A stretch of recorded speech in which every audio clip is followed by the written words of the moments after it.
Advanced courses తో పాటు first year నుండే campus recruitment training leading companies లో 13,000 plus placements with 13.5 lakhs highest package.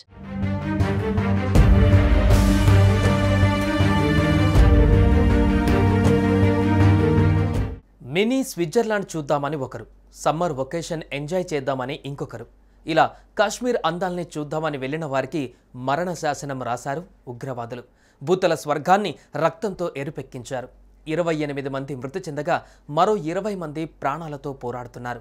ఈ ఉగ్రదాడిలో ప్రాణాలు కోల్పోయిన వారి వివరాలు బయటకు వస్తున్నాయి. ఈ ఘటనలో విశాఖవాసి చంద్రమౌళిని ముష్కరులు దారుణంగా హత్య చేసినట్టు తెలిసింది. ఉగ్రవాదులు చంద్రమౌళిని వెంటాడి మరీ కాల్చి చంపినట్లుగా సమాచారం.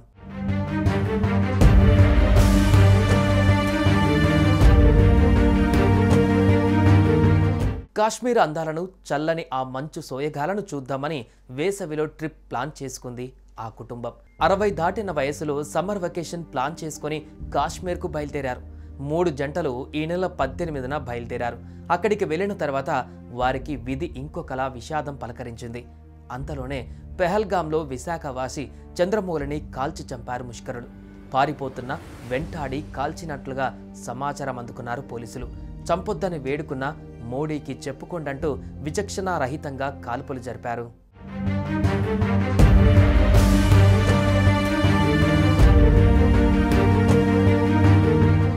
జమ్మూ కాశ్మీర్ అనంతనాగ్ జిల్లాలోని పెహల్గాంలో మంగళవారం జరిగిన ఉగ్రదాడిలో విశాఖవాసి చంద్రమౌళి రిటైర్డ్ బ్యాంకు ఉద్యోగి మృతి చెందారు. హఠాత్తుగా దాడికి తెగబడ్డ ఉగ్రవాదులను చూసి పారిపోతున్న అతన్ని వెంటాడి మరీ కాల్చి చంపారు. తనను చంపొద్దని వేడుకున్న ఉగ్రవాదులు కనికరించలేదు. విశాఖ నుంచి ఈ నెల 18న జమ్మూ కాశ్మీర్కు 6 వెళ్లారు. చంద్రమౌళి ఆయన సతీమణి నాగమణితో పాటు మరో 2 దంపతులు వెళ్లారు.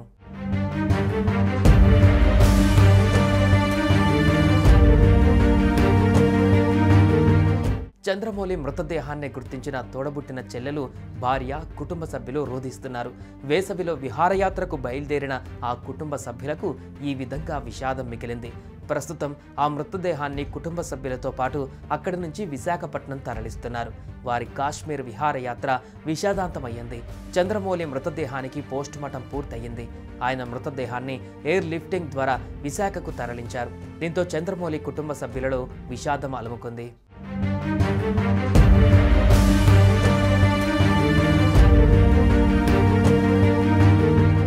ఈ దాడిలో మరణించిన పౌరులలో నూతన వరుడు శుభం ద్వివేది కూడా ఉన్నాడు. అతను తన భార్యతో కలిసి హనీమూన్ కోసం కాశ్మీర్కు వెళ్ళాడు. శుభం ఫిబ్రవరి 12, 2025న వివాహం చేసుకున్నాడు. పెళ్లి జరిగిన 2 నెలల్లోనే శుభం జీవితం విషాదకరంగా ముగిసింది. అతని భార్య జీవితంలో హనీమూన్ ఒక పీడకలలా మారింది.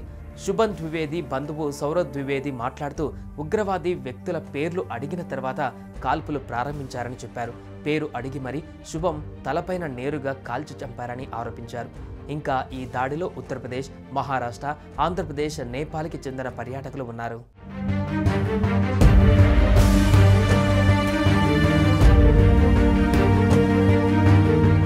ఉగ్రవాదులు దాడి చేసేందుకు బైసరాన్ వ్యాలీని వ్యూహాత్మకంగా సెలెక్ట్ చేసుకున్నట్టుగా కనిపిస్తోంది. పెహల్గాం హిల్ స్టేషన్ నుంచి 5 కిలోమీటర్ల దూరం ఉంటుంది ఈ ప్రాంతం. ఇక్కడికి ఏ వాహనాలు వెళ్ళలేవు. కాలినడకన ఒక్కటే దారి. అందుకే ఈ విషయం ప్రపంచానికి తెలిసేందుకు కాస్త సమయం పట్టింది. భద్రతా బలగాలు అక్కడికి చేరుకునే సమయానికి వారు అక్కడి నుంచి పరారయ్యారు.